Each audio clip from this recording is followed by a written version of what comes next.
Marjorie Taylor Greene, and also Matt Gaetz had a little bit of a joint a dunk session on Ted Cruz as well. It piles on. Let's listen.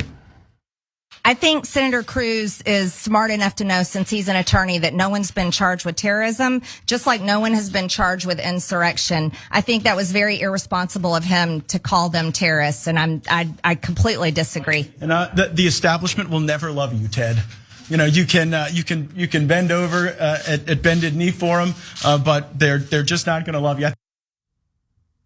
Apparently, neither will these guys. There's not much love in any direction for Ted Cruz, and this is the opening. They're allowed to do it now. So, lastly, if Ted wants to go ahead, by the way, Lynn Wood, Roger Stone, Sebastian Gorka, they all piled on. It was a murderer's row. But Ted Cruz has one last opportunity left to get back in the good graces, because it worked one time. Let's look.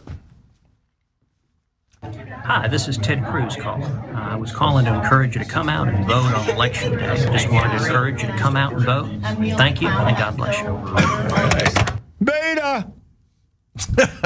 That's him phone banking for Donald Trump after Donald Trump slapped his wife and dad around.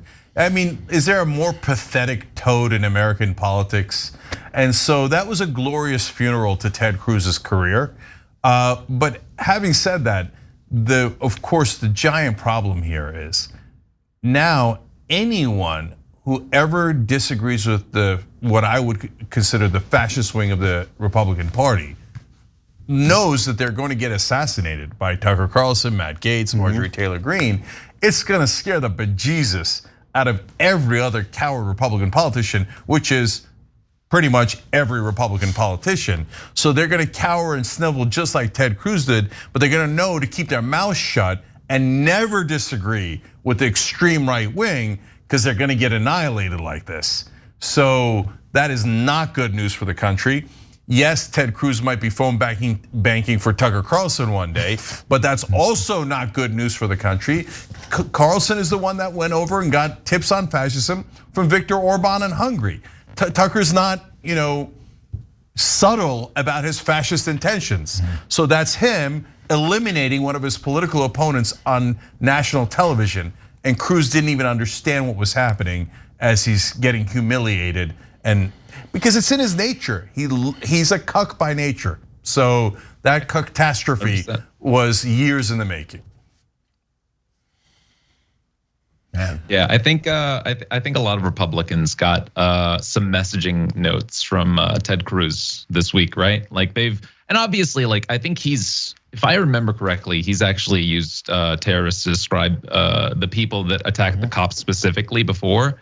This is the first time that he offhandedly decided not to join those things, and that's to his detriment. And I think a lot of other fence setters just like him are gonna have to realize that that loss in messaging, especially when faced with somebody like Tucker Carlson. And by the way, just final note here, the real insurrection was Steve Bannon and Peter Navarro with their so-called Green Bay sweep, planning to steal the election by decertifying it and then sending it back to the states where their goons in the Republican state legislatures were supposed to reverse the results with no evidence at all. That was an actual planned coup against America. The guys who did the violence, they didn't have a plan. They were idiot rioters. What were you gonna do? Just keep the Capitol and hope tanks show up? So it was pure madness on the part of the rioters. But the people who are the most guilty and are actually trying to undermine our democracy are Tucker Carlson's buddies, Steve Bannon and Peter Navarro.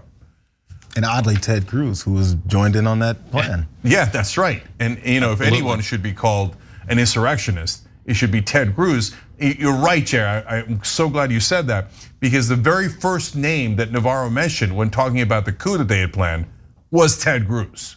He said, we had Gosar and we had Cruz and we had this whole thing ready to go. And thank God that plan didn't work. Thanks for watching the Young Turks. Really appreciate it. Another way to show support is through YouTube memberships. You'll get to interact with us more. There's live chat emojis, badges. You've got emojis of me, Anna, John, JR. So those are super fun. But you also get playback of our exclusive member-only shows and specials right after they air. So all of that, all you gotta do is click that join button right underneath the video. Thank you.